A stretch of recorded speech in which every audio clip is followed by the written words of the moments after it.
all the best sports clips from around the country. Now you're probably wondering, why should I watch over here instead of over there? Because over there, they don't care about what you have to say. They talk about this all the time. They don't read any of the comments. They talk down to us. They think that we're just a bunch of clowns in the comment section of YouTube, of Twitter. But I think it's the opposite. I think we know exactly what we're talking about. So I read every single comment. So if you think what I'm saying is the most ridiculous thing you've ever heard, let me know in the comments below. If you think what I'm saying this is the most amazing thing you've ever heard, then definitely please let me know. Either way, let's get into some discussions, let's get into some fights, but ultimately, let's just have some fun. And please do consider subscribing. We are building an amazing community here, and it's turning into something truly, truly special, and I'm so excited for it. I really, really am. It's becoming something that I could have never really even dreamed of so far, and it's happening very quickly, and so I would absolutely love to see you part of it. I really would. I really want to build something that we all genuinely feel connected to, something that we're excited to be part of. So without further ado, let's get to it. We're watching a clip of First Things First with Nick Wright, where he's doing his Knicks tiers for the teams. I already know I am going to disagree with this. I didn't see it at all. The only thing that I saw when I was queuing up the clip was I saw that it's the very bottom, the lowest team, which is no surprise there. So let's just get into it, honestly, because there's not much to say without me knowing what his tiers are, where they're placed at, but just something tells me I'm going to disagree. Bro, woke up feeling dangerous. Yes, now this is partially Baker Mayfield, but it's also Todd Bowles' defense. Todd Bowles is playing, and the defense was to blitz the Eagles until they made an adjustment. And then Nick Sirianni, his infinite wisdom, said, what if we just don't? And Todd Bowles said, that'd be fine with us. Now, I don't think that's going to be the case against Ben Johnson and the Jared Goff and the Detroit Lions, but what we do know is if you pressure Goff, he can't deal with it. So Baker's going to chuck it deep, and the Bucs are going to try to heat him up. Woke up feeling dangerous. They couldn't. Could they? Green Bay in San Francisco. Jordan Love slinging it. Kyle Shanahan. What if he just trails 7-0 early to Matt LaFleur? A little nervous. They couldn't upset the Niners. There's no way, right? Next year 4 of a 5-year plan. And here's what I mean. Right now, we have head coaching interviews going on across the country, and you have head coaches that are going to try to sell owners, I have a 5-year plan. Year 1, we're going to install a culture. Year 2, we're going to try to be a 500 football team. Year 3, by year 4, I think we can be in the divisional round or further. D'Amico Ryan said, how about we do it all in the first year? How about I install a culture, we get above 500, win the division, and we do all that with a rookie quarterback, with rookie skill position players. Next, month of Michigan. On December 30th, something happened. The Lions lost to the Dallas Cowboys in excruciating fashion. Felt same old Lions, going to be screwed out of the 2 seed, not going to be able to do it. Later that evening, the Detroit Pistons snapped a 27-game losing streak. Since then, what's happened? Well, the University of Michigan has won a semifinal and a championship game in the college football playoff. The Detroit Lions have won their first playoff game in 30 years, and all of a sudden the Cowboys are out and they have another home game at Ford Field. Could January be the month of the Michigan sports fan? We shall see. Franchise fork in the road. This is for the Buffalo Bills. It's very clear what this is. Are you going to become the first team in nearly 30 years in the NFL to lose 3 times in 4 years to the same team in the postseason?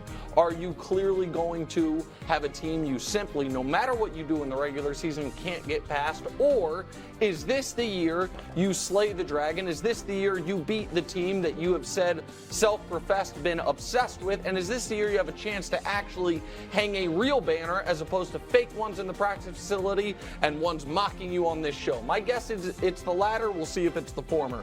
Next, everything you could ask for. The Niners. They got the 7 seed coming to town. Not one of the teams we expected. Dallas and Philly. We all looked at the NFC throughout the year. 3-team race. Well, 2 of them got beaten round 1. You have one of the healthiest teams in the league. You have a well-rounded roster. And you have a quarterback who some smart people were arguing multiple times throughout the year might be the MVP of the league and should get more credit to go along with the running back everyone agrees is the best running back in football. Smart head coach. Everything you could ask for. Next, Be honest, they're a little nervous. Facts. The Ravens. There's the rust. There's the fact that you watched what C.J. Stroud did in the previous round with not a care in the world against an AFC North great defense who you struggled with. So there's the ghosts of playoffs past. You have the profile of an all-time team. The point differential, the regular season success, the defense, your losses actually you controlled throughout when Lamar played and then just fell apart at the end. But you're a little nervous. Be honest. You're a little nervous. That's everyone who has been dancing on the Chiefs' grave all year. Yeah. That is people on this set. That is most notably Chris Broussard and Eric Mangini, who have treated the Kansas City Chiefs, who are one of the 8 teams remaining, like an NAIA team this year, and talked about a 19-point playoff win not being that impressive and how all we need is one receiver to step up, and then when that receiver steps up, we pretend that didn't exist. All we need is to not turn the ball over, and then when they play a perfectly clean postseason game, we say, who couldn't have done that in negative 30 degrees? Be honest, you're a little nervous for fading what is clearly the best team of the generation. That is the divisional round tiers. Coach, go ahead. Be honest, you're a little nervous. I'm not nervous. Yeah, okay. Whew. All right, I was debating on when I wanted to stop and how I wanted to go, but I figure since there's not a ton of teams right now left, obviously being in the playoffs, I would just let it, run. Okay. Let's just start from the bottom. The Bucks should be there, without a doubt. I was going to make a joke, but I can't even make a joke. The Bucks, they're not waking up feeling dangerous. Maybe they feel dangerous, but it's delusional, right? It's a nightmare. It's a dream. It feels real when you first wake up, right? You never have a dream when you first wake up, and it feels so real, and you're like, oh my God, I really did get that date, or I really did get that job. And then, not even a second later, it hits you like, that wasn't real. I didn't get back together with my ex. I didn't get that job. I didn't win the lottery. And then you just want to stay back in bed. That's what the Bucks are now. Congratulations. You beat the Eagles, who are terrible, who are going to probably fire their coach, depending on when this video gets released. So get out of here. The Bucks are not good. They are going to get beaten by Detroit. I'm on the fence between saying they're going to get smoked.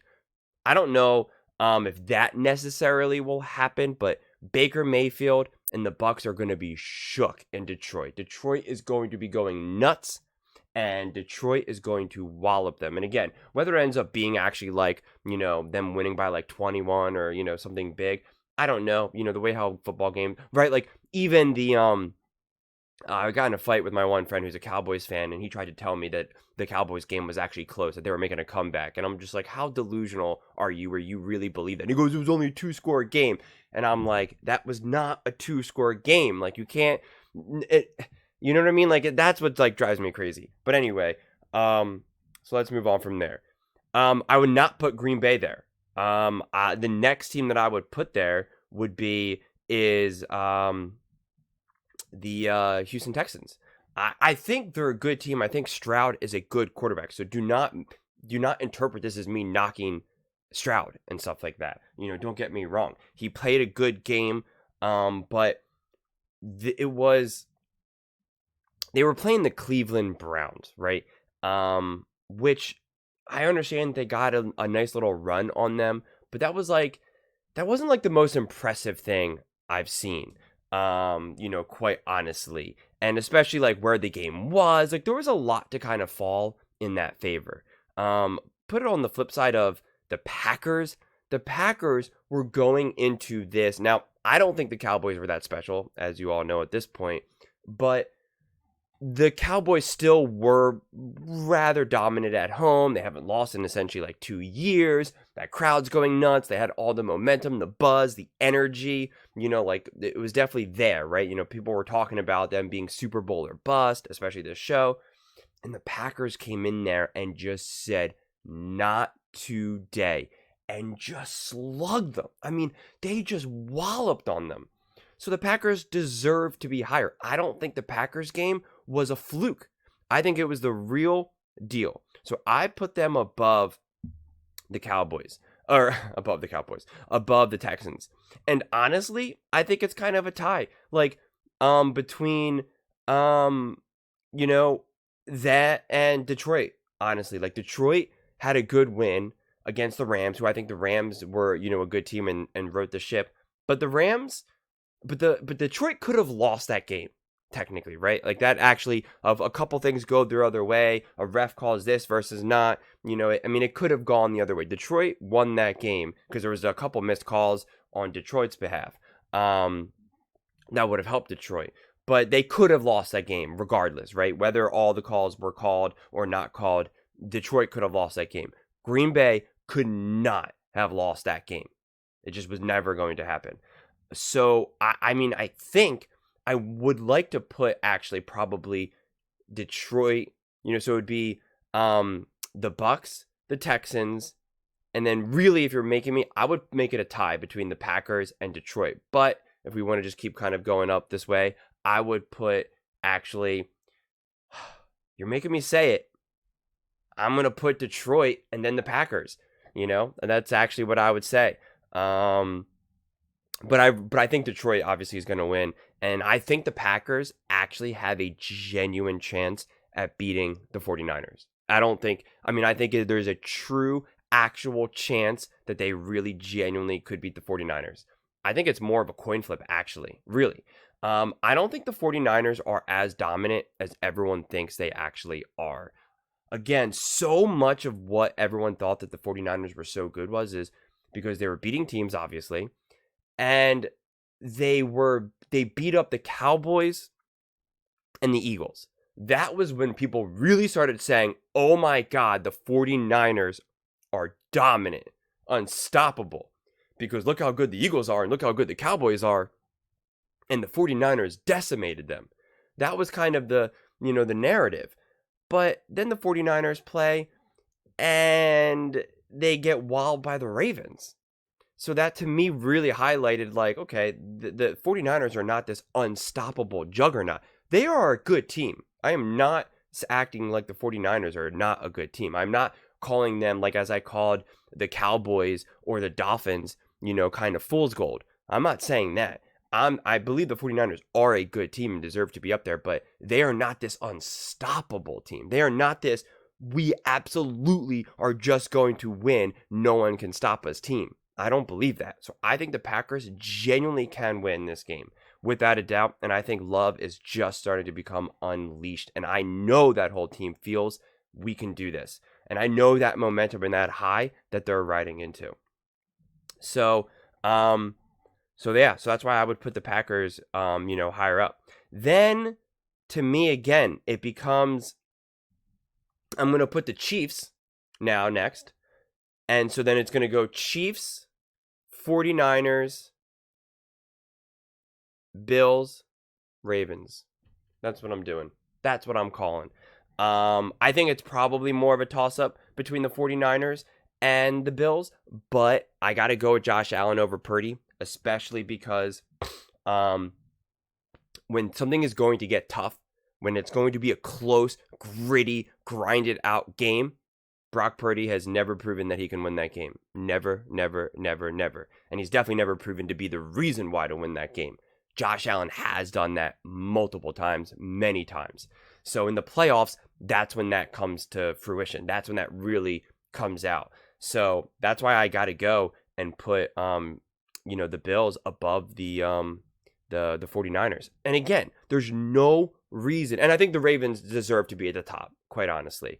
But there's no reason to believe, first off, they're not nervous. They're not nervous of the Texans. They're just not. That's number one. Number two, the Chiefs do not deserve to be at the top. There is nothing about that game that they played against the Dolphins. I keep fighting with people in the comment section over this. Let me be so clear. A part of me just wants to read these comments that we've been going back and forth. There was nothing impressive about the Chiefs beating the Dolphins. Nothing. In fact, the Dolphins even had a chance potentially to win that game, even going into the fourth quarter. They just couldn't get anything going because they're not that good of a team. And the Chiefs didn't do anything that was so impressive. Look at the other games we saw. The Texans blew you away. The Packers blew you away. At least Jared Goff in Detroit blew you away in the first half. Yes, they definitely kind of came back down to earth in the second half, but they were still like, for real. You were like, whoa, Josh Allen blew you away. That 50-plus yard run was insane. The other, I forget who it was, the receiver. Was it the receiver or running back? I forget who. But again, there was many moments where you were like, whoa, my God, look at the Bills. You did not do that with the Chiefs. Yeah, Patrick Mahomes had like a pretty good scramble, if memory serves me correctly, but it was not like anything that you were just like, oh my God, this is insane. Like it just wasn't like that. So you just didn't watch that game. Outside of you being an ultra fanboy for the Chiefs, you don't watch that game thinking, whoa, the Chiefs are the real deal this year, right? If you're watching any of these other games, if you're watching the Packers, you're going, whoa, the Packers are really good this year. And this is if you didn't see any other games. You just saw this game. You go, whoa, the Packers are really good this year. Are they the number 1 seed? You watch the Texans play. Whoa, CJ Stroud, he's a rookie? Is he like the MVP? He's really good this year. Are the Texans the number 1 seed? Whoa, Jared Goff? Wow, that was unbelievable. He was, oh my God. He got traded? A team didn't want him? He's really good. Josh Allen? Oh my God, that's unbelievable. Did you see that? And then we get to Patrick Mahomes, who had like 55% completion percentage or something. Like, yeah, I know it was cold. And you would say, oh, wow, that was a pretty good move like that. But, oh, that was kind of a bad throw. Or like, oh, the Chiefs, like, that's a lot of drop passes. Like, what was that? Like, you were not, in no way did you watch that game go, whoa, that was unbelievable. So the Chiefs have no business being up there. None. None. And of course, obviously the 49ers and the Ravens haven't played yet. So now that little thought experiment that I just did, you can only go back in the previous, in the season that just happened.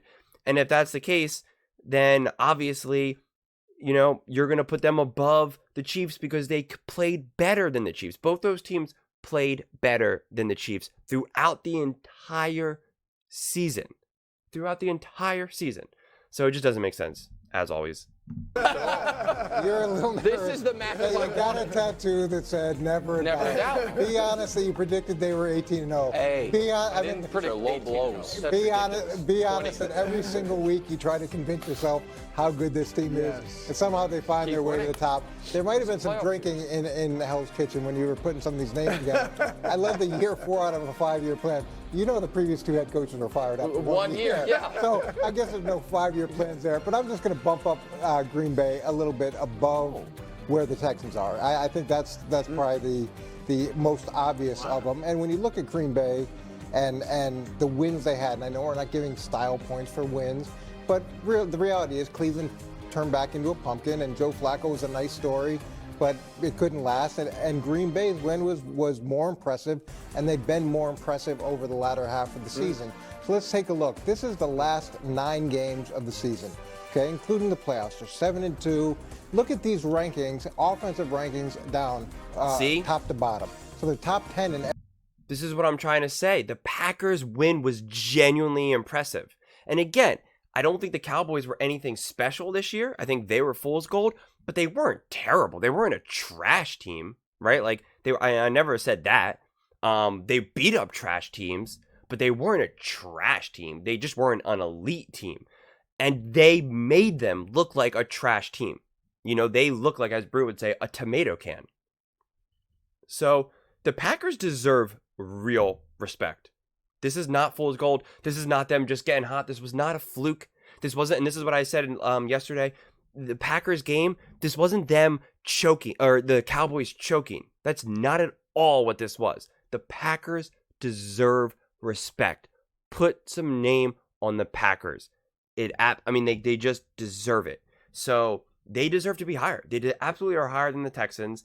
And that's why I think they're probably, if you really made me pick right now, I would pick Packers over Detroit, if it was like the NFC Championship game. I mean, home field advantage will probably be pretty crazy for Detroit because Detroit's like, those fans are just ready to go insane, obviously. And I know they're not playing each other right now, obviously, but I just think like Packers are a legitimate threat, and you just cannot, sleep on them. I mean, like, look at these stats. I mean, this is you can't just accidentally get that right there. And, they're playing better than the Chiefs right now. So, sorry. Everything. They're first in total points per game and right on down the line. So that's where they've been over the last half of the season. Let's take a look at Jordan Love against the Bigs. Okay, the Bigs that he's played in this second half of the season. Win over Dallas, 3 touchdowns, 0 picks, 157 quarterback rating. Win over Kansas City, 3 touchdowns, 0 picks, 118 quarterback rating.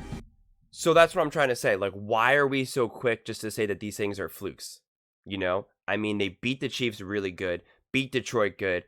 I mean, I think it's just because of the youth that we think that. But I mean, it's hard to imagine. It's hard to remember what was everyone saying about the Chiefs before they became the Chiefs, right? When it was like that first time, that first year. I mean, they did lose to what was it? The first round, not the first round, the second round. It was against Tom Brady, if memory serves me correctly, right back when he was a Patriot, I believe, right? But it was like kind of like that weird call that ended up being like offsides or not offsides. I forget. There was some flag. Like they could have won that game, but they didn't. I really don't remember. I have the worst memory now. But this could really be the beginning of the Packers really coming into their own. So that's what I'm trying to say, that there's really no reason to believe that this is just like a fluky thing. Win over Detroit, 3 touchdowns, no picks, 125 quarterback rating. Wow. Really improved second half of the season with the youngest team in the league. He's been very impressive against really good teams. And when you look at the wins that they had, Houston versus Green Bay, I don't think it's comparable. I think you make a very compelling case. I'm not, again, there's only 8 teams left. They're all good teams. None of these teams, I feel, are being disrespected. Green Bay has been excellent for now 2+ months. I would argue in defense of Houston, they were excellent all year after the first month of the season when CJ played. When they struggled was after CJ got his concussion and we saw them without him. And so, but that is to me very close. That was, I mean, you weren't in the committee meeting as obviously judging by Kansas City being on top. Well, listen, the defending champs, it's the playoff tiers. Give me a break. But you weren't here last week either. You would have known that that's where they were last week. But that was very close. Houston, Green Bay was very, very close. We went Houston. You make a compelling case. Go ahead. Well, look, just like there's no reason Kansas City should be favored in Buffalo this weekend, there's no reason they should be number 1 on this list. They should be 4th. It should be Baltimore, San Francisco, Buffalo, Kansas City right below them. They don't have the best defense in the league. They don't even have a top 10 scoring offense. They don't have home field advantage. They were 0-4 against playoff teams not named the Miami Dolphins. There's no reason other than past history to believe that they're the best team in the playoffs. So it should be Baltimore. Baltimore, obviously, they have the MVP on offense. They've got a Super Bowl winning coach. They got a defense, the first defense, I think, in history to lead the league in scoring defense, sacks, and takeaways. Like, oh my, Baltimore should definitely, and they crushed half of these teams. I mean, they crushed the good teams that they played. Great job, Bill. Kansas City didn't even beat any other than the break dancers. So, my earpiece had gone out, and so you were cutting out even though you're right here. I was here. Were you explaining why the 2002 Kings should be ranked ahead of the 2002 Lakers? I'm not sure, because that's kind of what it sounded like. Like, don't worry about history. What did they do this year? What have we seen this season? The history come the postseason has a lot to do with who you believe in the postseason. I think the previous 18 weeks. But again, we're kind of picking and choosing the previous 18 weeks. No, we're not. It doesn't make sense. This is not the same season. He clowns himself so badly. He is so inconsistent because look what he's trying to say. He goes, you have to use, previous playoffs to, and that's why that builds confidence and this, that. And that's why the Chiefs are so high. But yet throughout the whole season, and even as some commenter who I was getting in a fight with said to me, don't compare them to the Chiefs of before. And that's why, this is a different team and they're winning in different ways, yada, yada, yada. Exactly. They're not the same team, even by Nick's own admission. So if they're not the same team and they're not as good as they were back then, as compared to as they were back then, why would you then give them that confidence and use that past as a means to elevate them in the present? You understand what I'm saying? Doesn't really make sense. It doesn't make sense at all. There's like no justification. So again, this is what textbook Nick does, is he constantly moves the target, moves the goalpost, changes the argument, picks and chooses when he wants to follow the rules of whatever he's making up at the time, and then tries to call someone else out when they're kind of maybe either doing the same thing or actually playing by the rules or calling him out. You know what I mean? Like, it just doesn't make any sense. It's really kind of absurd. And it's just illogical. I mean, it just, again, I keep saying this about Nick because it's true. It's just nonsense. He's constantly forcing us to make sense out of nonsense, and you just can't. But what do you all think? Where do you think this list should be? Where do you think the tiers should be? Do you think Nick's right? Do you think what I said was right? I would love to hear your thoughts on this one. This is like a kind of correct list, but kind of not at all. I mean, obviously the most egregious one is to have the Chiefs at the very top. Outside of that, you could make the argument of everything else. If you just put the Chiefs, down underneath the Bills, or even if you want to put them above the Bills, fine, whatever. But it's just like the most egregious thing is obviously having the Chiefs at the very top because there's zero reason for it. Zero reason for it. But let me know what you all think in the comments below. Please don't forget to subscribe. We are building something special here, and I would really love to see you part of it. And definitely please give this video a thumbs up. I would greatly appreciate it. It really helps the visibility and the algorithm. Thank you so much, and see you next time.